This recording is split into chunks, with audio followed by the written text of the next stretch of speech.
$572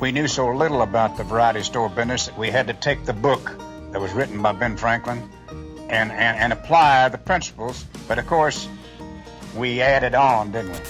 And we started doing strange things like cranking up ice cream machines on the sidewalk on Saturday night, running popcorn on the other end of the sidewalk, hawking anything we could hawk on that looked like it might have a chance to sell wherever.